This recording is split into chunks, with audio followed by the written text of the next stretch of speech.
Hi hello ನಮಸ್ಕಾರ. ಎಲ್ಲರೂ ಹೇಗಿದ್ದೀರಾ? ಎಲ್ಲರೂ ಚೆನ್ನಾಗಿದ್ದೀರಾ ಅಂತ ಅಂದ್ಕೊಂಡಿದ್ದೀನಿ. ಎಲ್ಲರೂ ಚೆನ್ನಾಗಿರೋಣ ಅಂತ ಹೇಳಿಬಿಟ್ಟು ಇವತ್ತೊಂದು healthy recipe paneer butter masala ಹೇಳ್ಕೊಡ್ತಾ ಇದ್ದೀನಿ.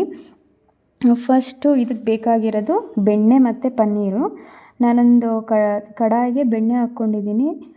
ಅದು ಕರಗಿದ ತಕ್ಷಣ ಪನ್ನೀರ್ ಹಾಕಿ ಗೋಲ್ಡನ್ ಕಲರ್ ಬರೋವರೆಗೂ ಫ್ರೈ ಮಾಡಿ, ಅದೇ ಬಾಣಲಿಗೆ ನೆಕ್ಸ್ಟು 2 ಈರುಳ್ಳಿ ಕಟ್ ಮಾಡ್ಕೊಂಡಿದ್ದೀನಿ. ಅದು ಗೋಲ್ಡನ್ ಕಲರ್ ಬರೋವರೆಗೂ ಫ್ರೈ ಮಾಡಬೇಕು. ಅದಾದಮೇಲೆ ಟೊಮೆಟೊ ಹಾಕ್ಕೊಂಡು ಸ್ವಲ್ಪ ಮೆತ್ತಗೆ ಬೇಯೋವರೆಗೂ ಬೇಯಿಸ್ಕೋಬೇಕು. ಅದಕ್ಕೆ ಒಂದು ಬೆಳ್ಳುಳ್ಳಿ, ಒಂದು ಸ್ವಲ್ಪ ಶುಂಠಿ ಹಾಕ್ಕೊಂಡು ಫ್ರೈ ಮಾಡ್ಕೊಳ್ಳಿ. ಅದಾದಮೇಲೆ ನಾನು 2 ಏಲಕ್ಕಿ, 1 ಲವಂಗ ಹಾಕಿದ್ದೀನಿ.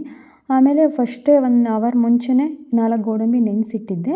ಸೊ ಅದನ್ನು ಹಾಕ್ಕೊಂಡು ಫ್ರೈ ಮಾಡ್ಕೊತಾ ಇದ್ದೀನಿ. ಅದನ್ನೆಲ್ಲ ಮಿಕ್ಸಿ ಜಾರಿಗೆ ಹಾಕ್ಕೊಂಡು ನೀಟಾಗಿ ಸಣ್ಣಗೆ ರುಬ್ಕೊಳ್ಳಿ.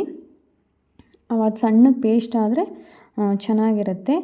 ಪನ್ನೀರ್ ಏನಪ್ಪ ಅಂದರೆ ನಮ್ಮ ಬೋನ್ಸು ಮತ್ತು ಸ್ಕಿನ್ನಿಗೆ ತುಂಬ ಒಳ್ಳೆಯದು, ಸ್ಟ್ರಾಂಗ್ ಆಗುತ್ತೆ. ಇವಾಗೆಲ್ಲ ಕೈ ನೋವು, ಕಾಲು ನೋವು, ಬೆನ್ನು ನೋವು ಇದೆಲ್ಲರಿಗೂ ಕಾಮನ್ ಇದೆ.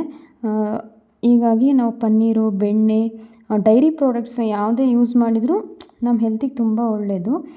ಬೆಣ್ಣೆ ಏನಪ್ಪ ಅಂದರೆ ನಮ್ಮ ಮಕ್ಕಳು ಬ್ರೈನು ಮತ್ತು ಬೋನ್ಸ್ ಡೆವಲಪ್ಮೆಂಟಿಗೆ ತುಂಬ ಒಳ್ಳೆಯದದು.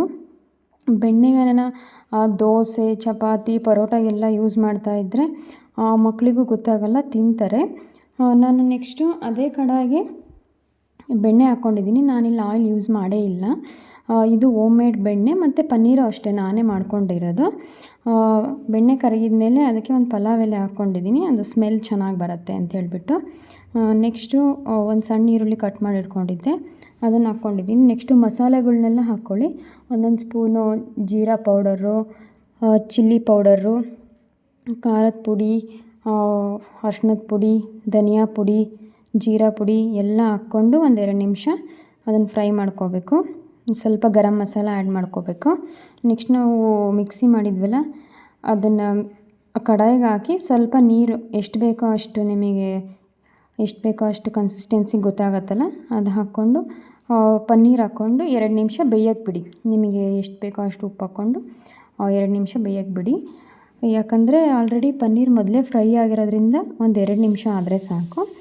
ಅದಾದಮೇಲೆ ಸ್ವಲ್ಪ ಕೊತ್ತಂಬರಿ ಸೊಪ್ಪು ಮತ್ತು ಕಸೂರಿ ಮೇಥಿನೂ ಕೂಡ ತುಂಬ ಫ್ಲೇವರ್ ಚೆನ್ನಾಗಿ ಕೊಡುತ್ತೆ ಮತ್ತು ಟೇಸ್ಟ್ ಕೂಡ ಚೆನ್ನಾಗಿ ಬರುತ್ತೆ.